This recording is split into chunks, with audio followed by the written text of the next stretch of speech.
Los bandidos de la primera línea ya no podrán salir de las cárceles. Esto según la última sentencia de la Corte Constitucional en el momento en el cual estaba revisando por varias demandas la ley de la paz total, ley que Gustavo Petro impulsó el año pasado y que pupitearon a punta de mermelada. Pues bien, la Corte Constitucional le acaba de decir a Gustavo Petro, después de revisar la ley, que ya no va a poder hacer varias cosas. Lo primero y más importante es que ya no va a poder nombrar ninguna persona que esté privada de la libertad en este momento por cualquier tipo de delito o en etapa de investigación. Quiere decir que no va a poder nombrar a ningún miembro de la primera línea como gestor de paz ni como facilitador de paz. Esto porque según la Corte Constitucional vulnera los derechos de las víctimas a una efectiva justicia. Víctimas, por ejemplo, del hombre que murió por un alambre que estaba cruzado de poste a poste que puso la primera línea en el sector de Bosa, que murió degollado, o los familiares de algunos policías que fueron asesinados por la primera línea, etcétera, etcétera. Muy probablemente tampoco va a poder nombrar a Salvatore Mancuso y a otros delincuentes que están privados de la libertad y que la Corte Constitucional le está diciendo que no es así. También hay otra serie de medidas que la Corte Constitucional le ha dicho a Petro que no, señor. Por ejemplo, uno de esos artículos de la ley de la paz total que le permitía a Gustavo Petro expedir o él mismo decir durante cuánto tiempo se iban a dar estos procesos que dependían simplemente de un decreto presidencial. Se lo acaba de tumbar.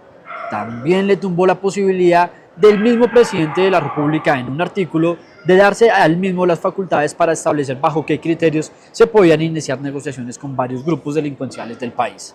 También le quitó la potestad de decidir cuáles grupos armados son beneficiarios de esta ley. Recordemos que en el articulado habían dejado de una forma muy amplia que el gobierno nacional podía decidir quiénes. La Corte Constitucional le ha dicho que no, que todo esto que le ha quitado le corresponde al Congreso de la República mediante ley establecerlo. Por otra parte, y ante este panorama, el fiscal Barbosa acaba de anunciar que va a expedir órdenes de recaptura para estos criminales de la primera línea que habían salido bajo esta ley.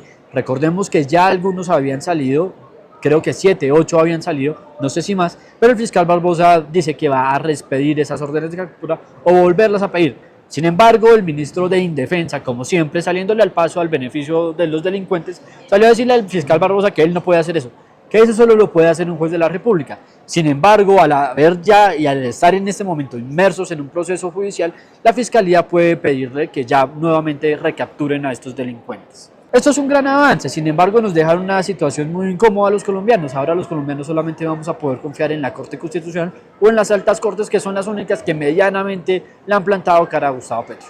El Congreso de la República no ha hecho lo propio y en vez de eso ha pupitreado a punta de mermelada las leyes de Gustavo Petro. Los congresistas cobardes del conservador, de la U, del liberal, que han sabido pupitrearle todo a Gustavo Petro, a pesar de que algunos se declaran supuestamente en oposición, pues lo único que han hecho es un daño y ahora los colombianos solamente nos vamos a poder confiar de las altas cortes, que ya van 3 en menos de 3 semanas.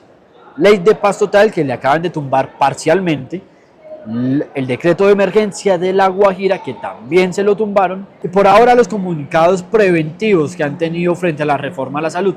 Reforma a la salud que de ser aprobada a pupitrazo y a mermelada en el Senado de la República, porque al parecer ya está casi de un pelo para este lunes en la Cámara de Representantes, pues tendríamos que confiar los colombianos en el criterio de las altas cortes de la Constitucional principalmente para que la puedan tumbar como debe ser en derecho. Pues Leo.